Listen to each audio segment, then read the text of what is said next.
to our Tuesday, September 13th agenda session. If I can get a motion for a minute, please. I do have a motion for the minutes. I do hear a second. Question, comments. We will accept those without objection. We have ordinance on first reading tonight. Councilwoman Hill, we covered all of these in committee last week, correct? Okay, so then we will move on into resolutions.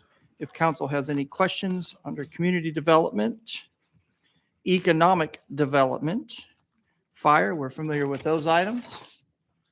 Mayor's office has appointments to the Carter Street Corporation. Parks and outdoors, I believe we covered in committee as well. Councilman Hester.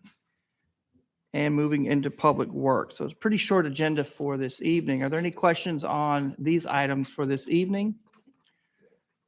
I am seeing no lights. We will move. Councilman, I got you. No. Don't worry, sir.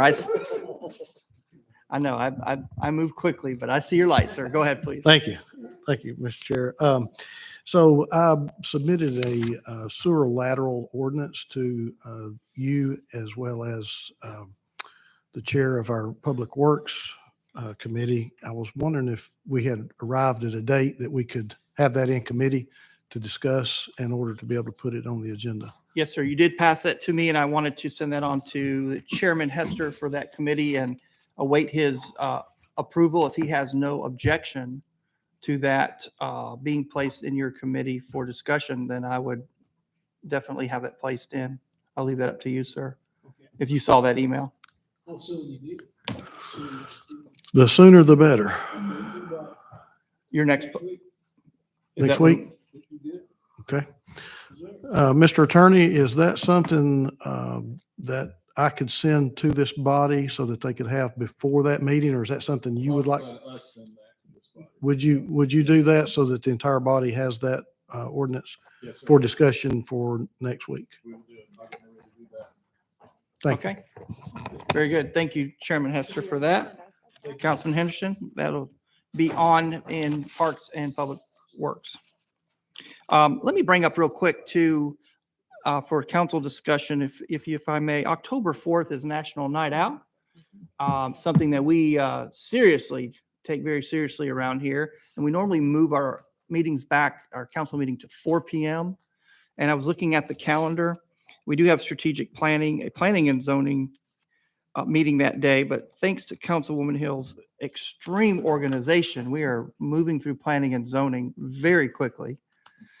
And I appreciate that very much, along with the help of staff. Thanks, Karen. So if it's okay, I would like to propose that we start strategic planning on October 4th at 1 p.m. We'll move agenda to 2:30, and then we will hold our council meeting on that day at 4 p.m. If there's any objection or further conversation, please let me know. Councilwoman, I see your light. Thank you, Chairman. Yes, I'm very appreciative of that recommendation for a change.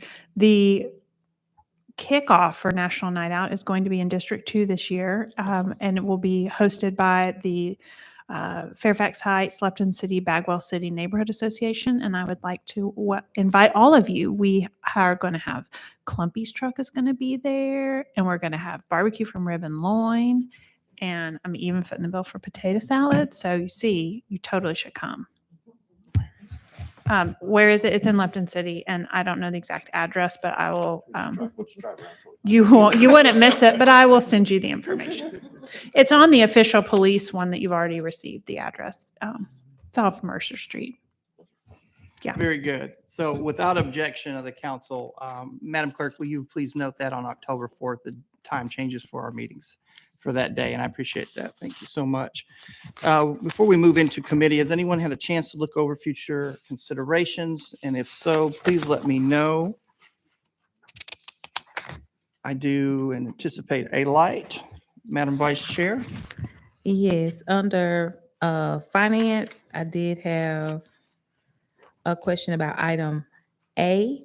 Are those items going to be covered in our finance and budget meeting today? Okay, well, I'll wait till our meeting then. Those were the only ones. And on the 14A, I believe it's education and innovation.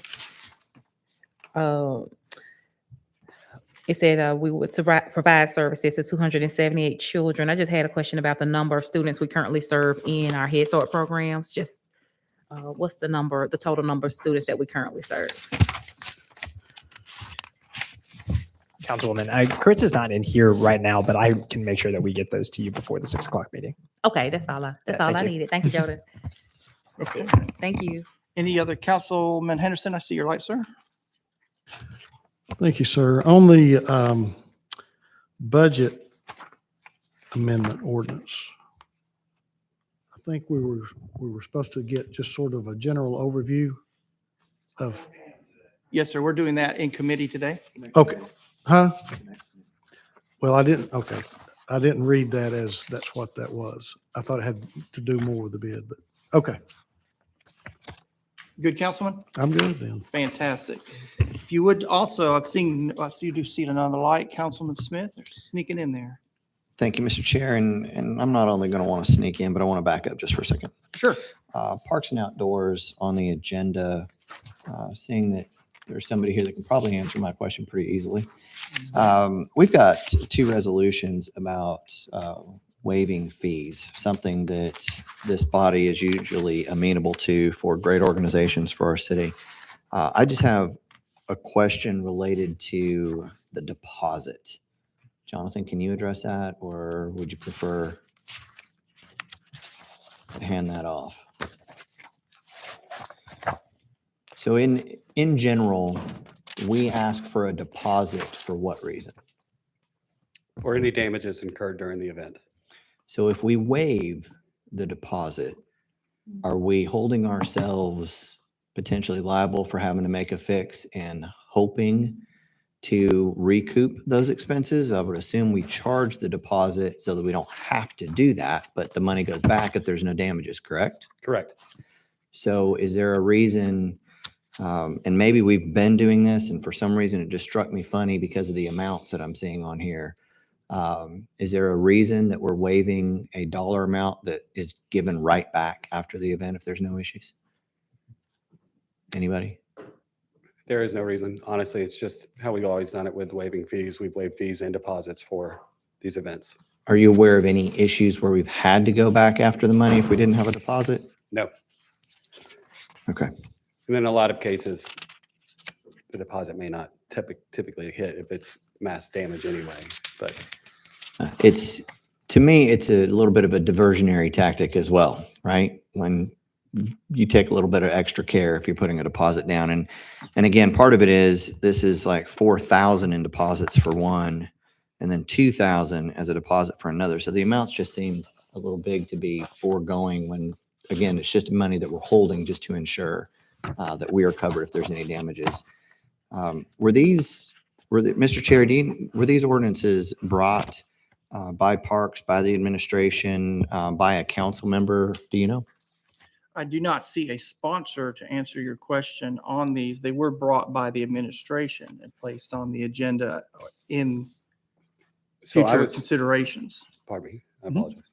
I was approached by the event organizers with the request, and I spoke with Councilwoman Dotley a few months back and submitted the resolution request under that district with the assumption that she saw that. I didn't understand putting it through the administration that it wouldn't be seen.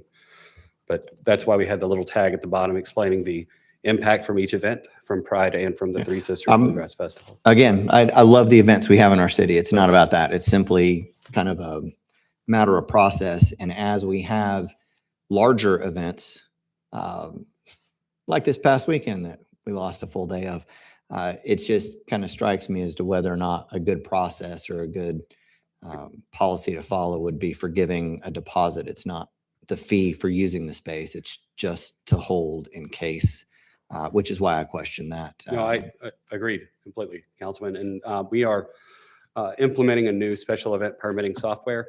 And as those things come about, we're going to be, as we implement that software, it's going to inform, in my opinion, new policies that need to come about as related to special events.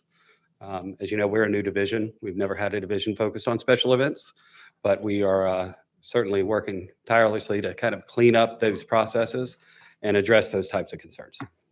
Mr. Chair, I might add, this might be a great time for the council to reconsider whether or not moving forward from a policy perspective that we want to be foregoing deposits, but I'm happy for them, obviously, to hear any other concerns the council may have. Sure, but- and I do have a couple of other lights. Let me ask you this, Jonathan, is this a time-sensitive issue that at 1 week deferral on this would cause an issue? No, that wouldn't cause an issue. Okay, so that's something to consider for this evening. While we discuss this, I do have a couple of other lights that did pop in while we're discussing this. Dr. Burrs, or sorry, Councilwoman Hill and then Dr. Burrs. Thank you, Chair. My light was about a different section, but I will say I think that what Councilman Smith is raising is a very wise point.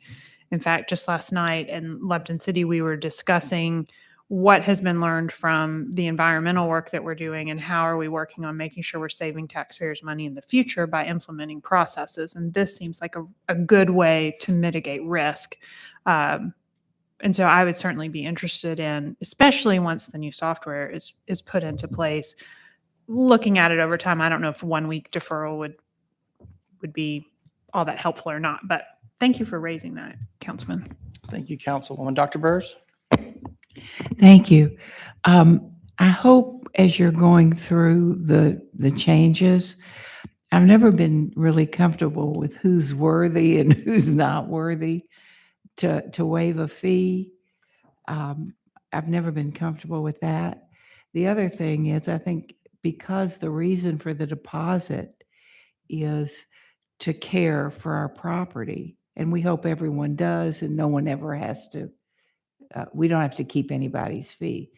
I think everybody should pay the deposit, and hopefully they will take care and we'll get it right back. I'm more concerned with who's worthy and who's not worthy. Those are pretty hefty fees, as Councilman Smith pointed out. I agree. completely. So, there's got to be a reason why we would waive. It has nothing to do with the organizations or anything. It has to do why we would waive $4,000 for somebody and not waive $1,000 for somebody else. It's never quite been clean to me. I agree. And through this process, we do hope to clean that up because it has to be equitable, right? Sure. I mean, just because certain people may know the right channel to go through, Yeah. somebody else may not. That's not accessible. That's not equitable. And that's certainly something we're trying to clean up throughout this creation of this process. Thank you so much. Thank you. I will add in, seeing no other lights on this, that I did notice there was not a district associated with this item, and also the two sponsors that we normally require. When I've done it for the Bark in the Park or movies, those are both free events at Heritage Park, Jack Benson Heritage Park. I've put on there with a sponsor and asked someone else to help me with that. So something to consider as we go into this evening's meeting as well. Councilwoman, is that a new light? Yes, ma'am. Yes, ma'am. Go ahead, please. Thank you, Chairman. My question is about the item 1B on future consideration, resolution amending and adopting tax increment financing policies and procedures. Interested to learn more about what we should be watching for as we get that on the agenda. Absolutely. So there are a couple of things that we want to do with the current TIF policy as it is adopted. One, we want to bring it more in line with what is permitted by the state under the state statute for Industrial Development Board TIFs. So that includes striking the provision that prevents IDB TIFs in our local policy from being used for residential projects. Under state law, we are allowed to use IDB TIFs to pursue projects that are related to affordable housing. And so any project that is related to affordable housing, including housing for senior citizens, housing for the disabled, you would be allowed to, the IDB would be allowed to do TIFs for affordable housing. And that is in line with the state law. The second thing that we want to look at to bring the policy more in compliance with state law is the maximum term. Right now, it's a little confusing because the maximum term and the local policy says 15 years. However, under certain exceptions, you can do a 20-year TIF. Under state law, all IDB TIFs have a maximum term of 20 years. So we would just clean that up and just make it a 20 years as the maximum term. The third thing that we would like to look at is raising the application fee. So right now, the application fee is $1,500. Across the state, you see application fees for TIFs, pilots, and industrial development bonds that range from $3,000 all the way up to $10,000. We would like to settle the application fee somewhere between 3 and 10. And we haven't quite landed on a number yet, but I will tell you it will be higher than 3 and lower than 10. And then the last thing that we really want to focus on is the administrative fee. The administrative fee that we charge under our current policy is 25 basis points. So 25 basis points, let's just say that you had an increment of $1 million coming in from a TIF. 25 basis points would be about $2,500 in terms of the administrative fee. We would raise that up to roughly 2%, which would bring in $20,000 per year in terms of an administrative fee, which brings in more money to the Industrial Development Board that we could use for staffing needs or other programs. So that's essentially a sort of an overview of what we want to do. Now, I will also go ahead and say one of the things that we're also discussing and haven't landed on, but I will share this with the City Council, is under certain other jurisdictions within the state, there are also DBE requirements that are listed, or DBE goals that are mentioned in TIF policies. And so whether or not we were to adopt something like that, I think we would certainly like to have that discussion with the City Council, but it is something that is referenced in other policies across the state. So these are things that we essentially want to do that would bring in more revenue, it would charge more to the developers, but then also bring the policy in line with the state statute. That is really, really helpful, Jermaine. Thank you so much. I love a bulleted list. And now I have one right here on my notes. Thank you. Yes, ma'am. Thank you, Councilwoman. Councilman Smith? Thank you, Mr. Chair.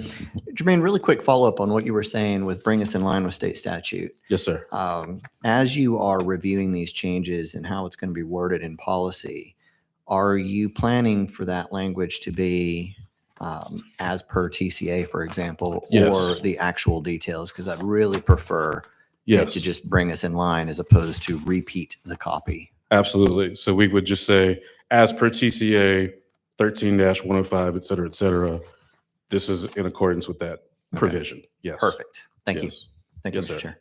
Thank you, Councilman. And these were questions that Madam Vice Chair and I did raise this morning as well. So I appreciate the council bringing that up in this forum. In addition to moving on to seeing no other lights for future considerations, our purchases for this evening, we have 3 purchases. I know you've had those sent to you earlier. If you've had an opportunity to look over those and ask questions to staff. Any questions, hit your light. If not, we will now move into committee. Madam Budget and Finance Chair, do you want to stay where you're at, or do you want the center chair for this presentation? Whatever you. No, you stay where you are. Okay, Yeah, very good. I will now turn the, thank you. if you'll hit your light for me. And you have the floor, ma'am. Thank you.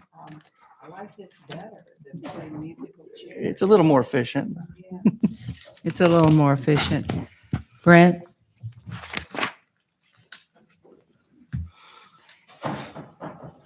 While he's coming up here, I'll call the Budget and Finance Committee to order. Approve the minutes, please, as long Second. ago as they were. Anybody opposed? Thank you. We have one resolution. We're very familiar with that. Is there any need for discussion about that one resolution? Okay, thank you. Let's go forward. So what? And we've talked about it quite a bit. And we have our dates. You all have. He's cutting me off. Is that a veiled message, sir? No, not at all. Okay. Just want to make sure you're heard. Do not touch the screen, sir. I am watching the board. All right, thank you very much.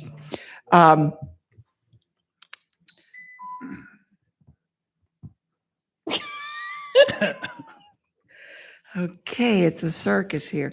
So on the 13th, which is today, we're going to do our presentation that several of my colleagues have spoken about. Right now, we have a public hearing scheduled for 9:20, first reading 9:27, and second reading 10:04. I've been over all of this, and it's pretty much pro forma, although there are some areas, as I think Councilman Henderson alluded to, relative to where the money's going. We're going to do a complete explanation of that, and then I welcome any questions that you might have. So Brent, if you would go ahead, and then we'll open for questions. Thank you, Dr. Burrs. We'll just jump right in. So this is our proposed amendment for the fiscal year 23 budget. To summarize it, high level, the amendment would appropriate $1,382,573 from contingency to various departments and also reallocate some funds between departments, which I'll talk about momentarily. No increase in the budget. General fund remains at $350 million operating budget. This is simply moving funds from contingency into departments. The unassigned contingency would decrease from 3.6 million to 2.3 million, and that's a number we're comfortable with at this point. And then from a capital perspective, we are asking to appropriate $1,500,000 from the Affordable Housing Fund, which is currently set up as a capital project that was approved by this body.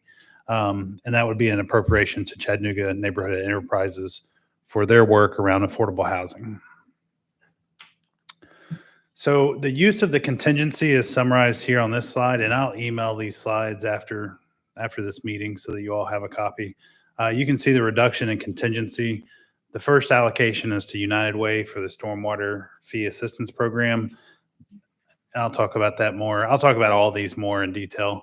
We have an allocation to the city attorney for an additional attorney, an allocation to the executive department.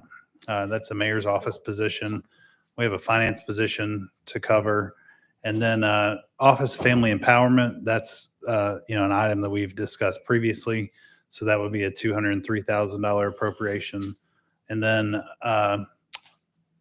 Office of Homeless and Supportive Housing, $130,000. There's some money we need to allocate to the administration and community centers under community development, which is a little over $58,000. And then we have $565,000 going to police. So I'm going to go through each one of these. Would you explain contingency? Yeah, so we've got a line item within general government in the budget that every year when we prepare a budget, we put some level of contingency in it. And that's really for unknown unknowns, as Rumsfeld would say. And that's for all the things that we just don't know about yet. And it gives us a little bit of breathing room within the budget so that we can handle things as they arise throughout the year. We knew that we would have the opportunity to use some of that contingency for the police department based on the fact that we had a new police chief coming in and not having the opportunity to really look at the budget. So we knew that that would be a portion of it. And then, generally we try to reserve contingency for things that happen throughout the year that we just don't know about at the beginning of the year. And that was presented, to you all in the budget education sessions when we went through those earlier this year. This is a summary of just reallocating money between departments. We don't really, I guess we don't really have to include this in the amendment, but we're just putting it all out there to clean it all up and make sure it's all transparent. I'm not going to go through every single number on here because these are included in the additional slides, but I just wanted to show a simple page that shows in and outs of departments. And I'll hit on all these on the slides ahead. Let me add to something you said, and that is that it's very clear, and we might want to put this on the record, that when you're moving around internally, you really don't have to ask our permission to do that. Correct. That's your business. We've already approved that, and I think that's important to know.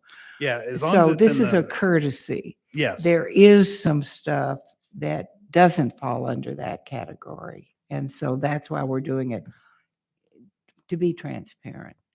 Yes, Okay. exactly. All Thank right. you. Thank you. And for example, the OFE changes require council amendment because we're moving money between funds. The remainder of this could be done, administratively, but since we had to do an amendment anyway, we wanted to go ahead and, I mean, the more we clean up what's in the amendment, the more transparent it is and Sure. the more it matches. Thank So, you. all right, so I'll start with general government. The total decrease to general government, you can see at the top is almost 1.8 million. That includes the decrease in contingency as well as a decrease of 500,000 to transfer innovation fund from general government to the mayor's office where it will be managed by the COO. It includes an increase of 100,000 to United Way, as mentioned earlier. That's for our stormwater fee assistance program. Based on detailed review of what we've paid out over the past 2 years and the fact that the fee has increased, we think 425,000 is the right number in order to fund all the assistance that is being sought by our residents.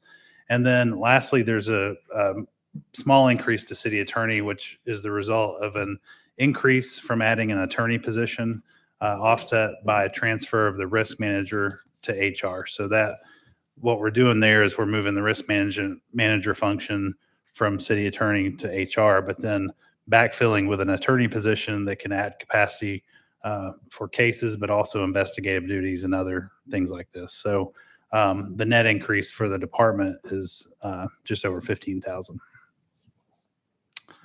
For the executive department, we have, you can see the other side of the transfer from general government for the innovation fund. So it increases the department by 500,000. We have a transfer of social workers to the police department, which you'll see on the police slide. That decreases executive by 267,000, almost 268,000. And then we have an additional position, an additional senior advisor position for the mayor's office to increase capacity for executive initiatives and cross-departmental collaboration. So the net effect for the executive department is an increase of 336. In finance, we are asking for an additional accountant 2 position. This would be to increase our capacity for special project accounting, whether it's TIF administration, pilot administration, IDB projects, HEB projects, sports authority, all those types of things. We're currently spreading that out across staff. And I feel like it needs to get more attention, more specific attention. And then this position, when, in addition to special projects, they could also help with other capacity throughout the department. I will note that some of this expense could potentially be offset. Even though it's not increasing our budget, we're just moving it from one pocket to the other. We could potentially get some of this expense offset by fees that come into the IDB or Sports Authority or whatever else. One thing I'll just mention too, all the dollar amounts that you see on the screen related to positions are for salaries and benefits. So I just want to make sure, it's total cost. I want to make sure people know that these are not just salary numbers on here. This is the salary, benefits, pension, everything. For human resources, we have a net decrease of almost 78,000. This is to transfer a HR business partner to the police department, embed them within CPD. That's a decrease to HR. We have another decrease of almost 90,000 to move a work-based learning position that was previously in HR into community development. And then you can see the incoming transfer from city attorney for the risk manager. So that's a net decrease of 78,000. For community development, this is where Office of Family Empowerment is reflected. So what we chose to do with this, and I know that you all are familiar with these issues when we went through the budget previously, we have grant funded positions that we're not able to absorb the pay plan implementation that we did for the rest of the city. There's just simply not enough grant funds to absorb it. So, and we had made the commitment to supplement the grants and make sure that we could, implement the pay plan as we did for everyone else for this program. The simplest way to do this is for us to move 2 full-time positions out of the grant funded space and into general fund. I think these positions really should be in general fund anyway, because they are the 2 positions that manage the program, which we want to continue regardless of what level of grant funding we have. So this is to move the director and assistant director position from grant funded to general fund. That frees up $203,447 of grant funding. A little over 100,000 of that would be used to increase salaries for OFE staff, which is in line with the same methodology we use to do the pay plan implementation with everyone else in the city. And it would actually leave some additional money for programming, which means more assistance for residents that need assistance. So we're freeing up enough money, not just for the salary supplements, but also to increase programming to some extent. And then for the Office of Homelessness and Supportive Housing, we have an increase of 130,000. This is the result of an omission. We really should have had this in the original budget. This is for the contract for help right here. You all remember probably approving this contract for management of the sanctioned encampment, and it just got left out of the budget process. So we need to properly place this into community development under the Office of Homelessness and Supportive Housing. And then lastly, we have an administrative support position for the Midtown campus, which we hope to open sometime soon. And that is so that we have a person, in the front area of that building to make sure that we are being responsive to residents who come into the building. And then you see the transfer from human resources for the work-based learning position. So a net increase there for that division of 138,000. Total increase for community development is 481,000. For police, we have a total increase of 924,000. So that includes the 91,000 from human resources, and it includes the 267, almost 268,000 from the executive branch, which is the transfer from community health. And then we have position changes and additions that have a total net increase of 565,000, which I will go through here. For sworn positions, we have a change that increases executive chiefs from 0 to 2. It also creates the major position and goes from 0 to 5. It would decrease assistant chiefs from 4 to 2, decrease captains from 7 to 6, and decrease lieutenants from 20 to 16. The total sworn positions remain at 477, so no change to the number of sworn positions, really just more of a reallocation between those positions listed on the screen. The non-sworn positions is where we have more of the dollar impact, and this is the addition of Director of Organizational Development and Training, a Development Manager, Director of Public Affairs, and then 4 intelligence analysts. And these would be positions that are civilian positions that focus on intelligence gathering from social media or from other sources. And then we would transfer 4 positions from HR and community health, which I mentioned earlier. And then there are 4 vacant technician positions throughout the police department that would be deleted, so that the net effect would be an increase of 7 non-sworn positions from 116 to 123. And that is the bulk of the cost. The sworn changes have some cost, but it's not significant compared to, because we're actually adding positions here that did not previously exist. And then lastly, we have a transfer between economic development and parks and outdoors. This is to move all of the budget for the arts, culture, and creative economy from the economic development department to the parks and outdoor department. So you can see the increase for parks offset by a decrease in economic development. And that is the budget amendment that we are proposing. Okay. I know Councilman Henderson had some questions earlier. Well, I just want to see a presentation. Oh, okay. I thought we was actually getting sort of a sneak preview prior to this. Maybe I missed it. You know, we work hard up to the last minute, make sure it's perfect for you. So I think the takeaway is that there is no budget increase. There is moving around of funds to make it more appropriate to the programmatic stuff we've already approved. And you'll have to give me the name, Mr. Chair. I see several lights. Okay, we have Councilman Henderson. You have the floor, sir. I guess I do have a question. Just write it off. I understand that there's no increase to the budget this year. of these dollars, I'm assuming that most of these are going to be reoccurring dollars that will be in addition to the budget in the following year. Is most of this 1.3 million going to have to be added to the budget the following year? Well, no, because contingency is also reoccurring. So this year when we prepared the budget, last year the budget had less contingency. This year when we prepared the budget, we made cuts elsewhere to make sure that we had a more robust contingency in place.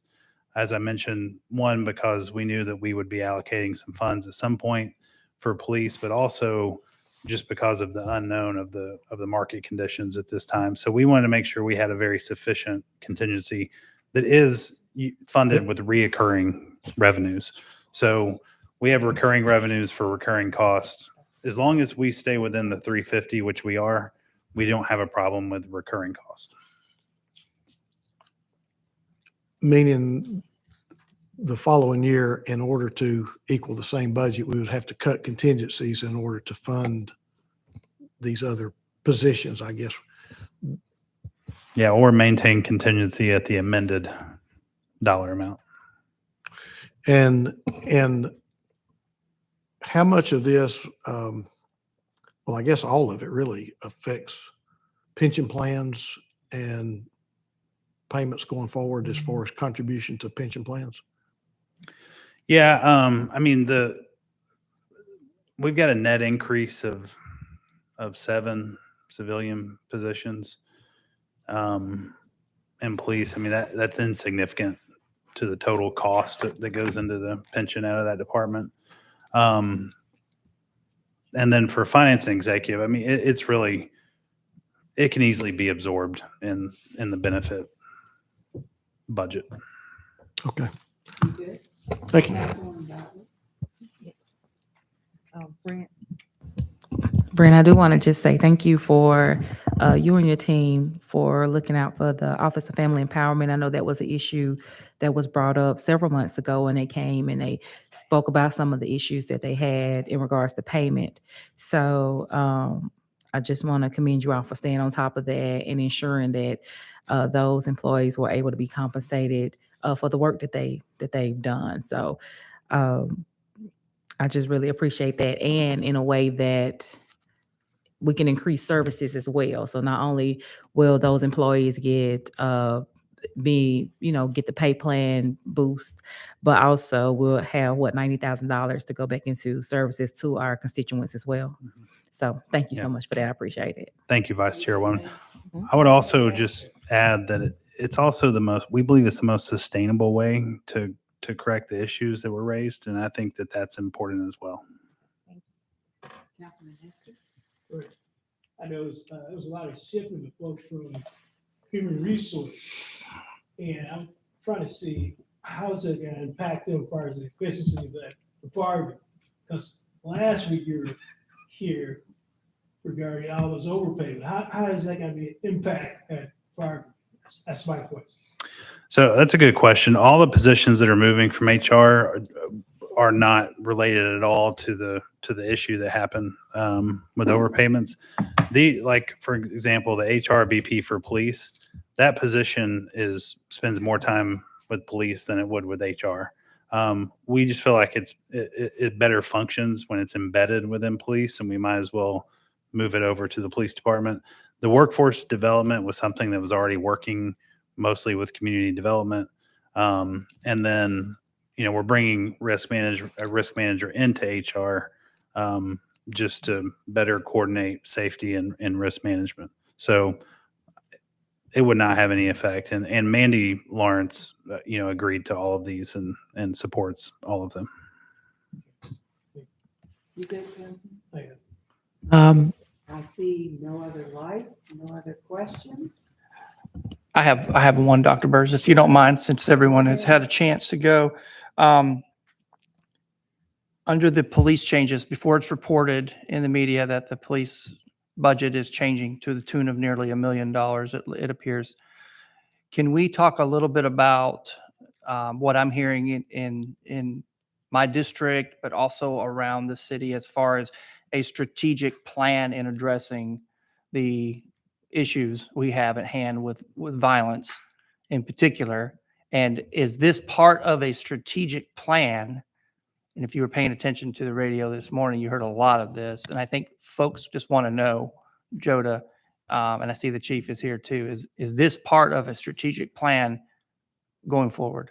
It absolutely is. So the administration believes, in particular, some of the civilian positions, every chief gets to reorganize her command staff and team to best suit her vision. But I think in particular, I would highlight the intelligence analyst positions. A lot of the violence that we see in our city starts on social media, starts on TikTok or on Facebook, and having a group of professionals who can then monitor that to, one, determine where you might see retaliation, to collect evidence. I think that's critical. I think the majors are also going to be play a critical role in making sure that there is the effective operational leader to implement some of the strategic plans that Chief Murphy is rolling out.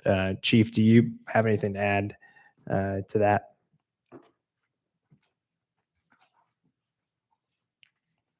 Good afternoon. Afternoon, Chief. Hey, one of the things I just want to make sure that we understand is that part of the plan, this is before the recent issues that we've been experiencing, and as you spoke of, that's been talked about, is something that was in play long before that, because, if you remember, we started the beginning of the summer with some issues, and we got through the summer with significantly decent track record as far as our violent crime. And now we're seeing in this past couple of weeks somewhat of an uptick. And this is falling in line with exactly what I foresaw that I wanted to do. It's getting more enforcement with the personnel that we have here, able to be more visible out there, to be more creative with some of the plans of actions that we're trying to create with the limited resources that we have. So putting civilians in roles where we can get sworn people out of those roles is part of that. And that was something that I foresaw before this even occurred. So I think that also one of the things that we needed was to have somewhat of a command presence that kind of pushed down a little bit closer to our people. One, to make sure that our communication lines get a little bit better. What our mission is, what our goals are, what our vision is as well. And that's what all this was about. It just happened that, we're coming upon all this at the same time. But this was something that was thought about long before the space we're in right now. Chief, I'm particularly interested in the Director of Public Affairs. I think there's some interesting changes here, especially the Human Resource and Community Health. I think that's a very good move there. But can you talk a little bit more about the communication with Chattanooga and what that will entail with the Director of Public Affairs? Yeah, one of the things that I've always known to be important is communication internally and externally. Is something that we've been deficient in. So that was an immediate need, and it's just taken this long, for us to be able to create the position, org it the right way. We've had some challenges with other things that kind of steered us away from being able to stay focused. So I'm so glad we were able to get this in for the amendment, because by the time I got here, there were plans in place that kind of happened before me, and I came in after the fact. So I'm so glad that we had the contingency funds to see this plan through. But I understand the need of being able to communicate to the public as transparently as possible, making sure that we are translating, which is another reason why I want that to be a civilian position, because I want to make sure that we're speaking the same language and that we communicate well to our community and they understand what our missions and goals are. Very good, Chief. And that was about public affairs, correct? Public Affairs, yes, ma'am. Okay. Yes. Yeah, and I appreciate you working through this, because I know there's a lot of folks in the city who are wondering about the plan, and this is part of your plan. Yes, it always has been. Yes. Okay, thank you. I appreciate that. I have no further questions, Madam Chair. Thank you. If there's nothing any further, then we are adjourned until 6 o'clock. Enjoy the rest of your afternoon.